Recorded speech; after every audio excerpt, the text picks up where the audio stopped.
violence within a home or violence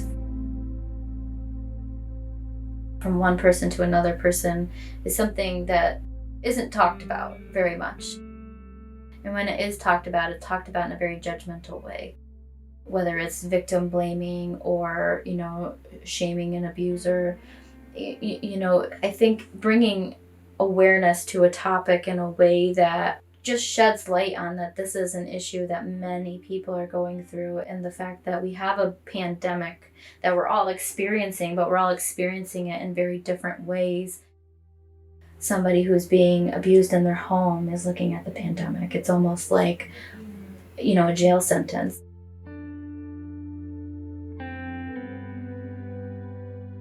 Bringing light to that in a way that isn't judgmental is really important.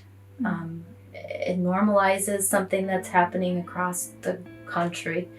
It brings awareness to local services, and to look at it from a different perspective, I think, is really important. So.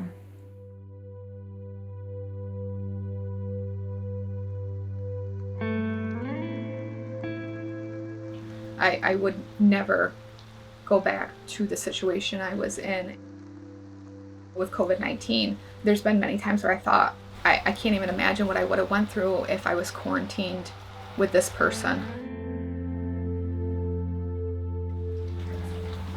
I wish women knew that there are men out there who aren't going to hurt them or their kids, or, I cry thinking about the women who are going through what I went through, and they think that's out there for them, It was really, really fast. It was kind of a whirlwind.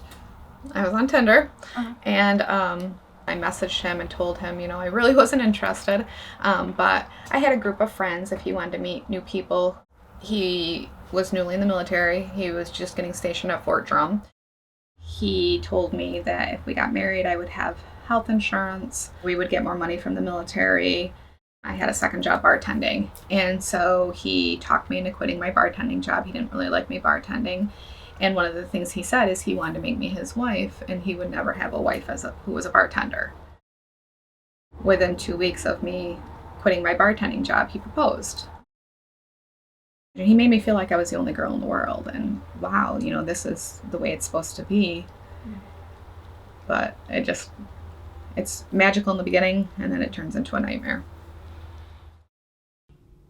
I guess that to me is probably the hardest thing to educate on, is that it's not always as easy as we would imagine to leave an abusive relationship, and there's a science behind the cycle of abuse. It's the why didn't she leave, or why didn't he leave? That's one of the most bothersome assumptions, because it's not always that easy. A lot of the times it's because they maybe don't believe that they're being abused. Other times they just financially don't have options to leave. They don't have maybe supports in the area. I mean, especially here in this area with the military, a lot of people come to this area and they don't know anybody besides their spouse. It was a week before we got married the first time that he physically hurt me. And within a year time, I finally decided to press charges. And that's, how I ended up there. I didn't really realize I was being abused until I was in one of my classes for social work, and she put up the cycle of abuse that somebody goes through. And as I'm looking at the cycles, I'm realizing I was looking at my life. You can tell when they were getting antsy and when things were probably going to get bad. You're constantly on edge, just waiting to say the wrong thing. You're walking on eggshells constantly. One time I got away and he told me I either come back or he was killing my cats. And he could have killed me easily on a couple different occasions. The next day it was all I love yous and I promised to get better, and okay, And it's true, after every situation I would get gifts. I got a laptop, I got a treadmill, I would get flowers, jewelry, just trying to get me back into that honeymoon phase. Sometimes as an advocate, you have a conversation, the person isn't ready to go, so all you can do is safety plan with them. If something does happen and your partner gets escalated, how can you get out of the house? Make sure you have copies of important documents, your ID, maybe a little bit of money if you can put a bag together so that you can grab your bag. If there are red flags and you do need help, it's okay to reach out. And it doesn't necessarily mean that they're putting hands on you or being sexually abusive. It could be controlling. It could be, I don't want you going here, showing up unannounced. Up until that night, anytime that he got abusive with me, he would take my car keys from me and my cell phone from me. So I couldn't leave and I couldn't call for help. This night was a little different. We had been having problems and I knew where it was going to end up. And so I asked him to not come home and he said to me he was coming home.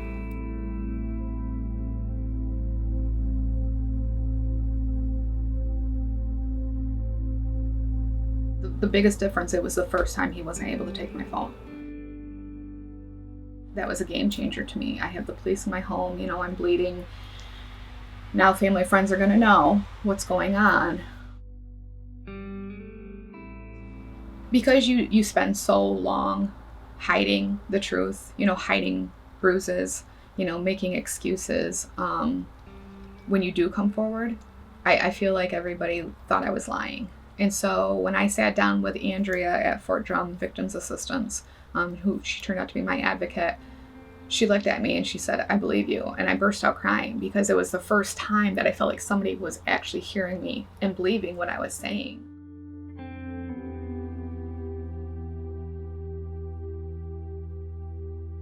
I was getting all the calls from the Watertown office and up to the Canton office.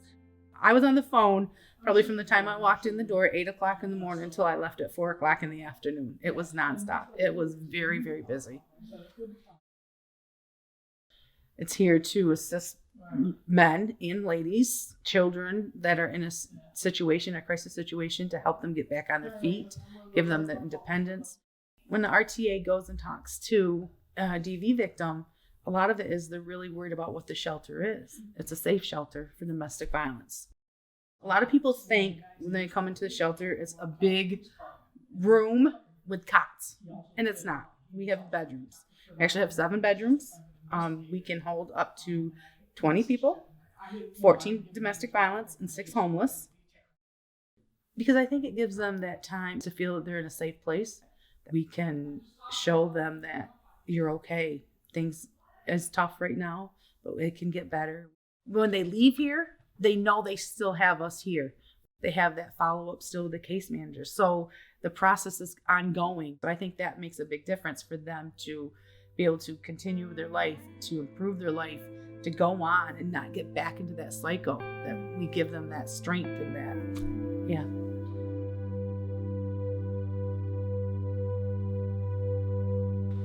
I think I'm in a good place. I think I'm still healing. I did go and get counseling afterwards. I think it's important for people to know that there is life beyond that situation, that you will get through it. It's not going to be the easiest, but it's worth it. There's a point where I thought, do I want to continue with school? But it was actually my advocate who inspired me, and I thought, I want to help people the way she's helped me, because she got me through probably the worst point of my life, and I want to be like her.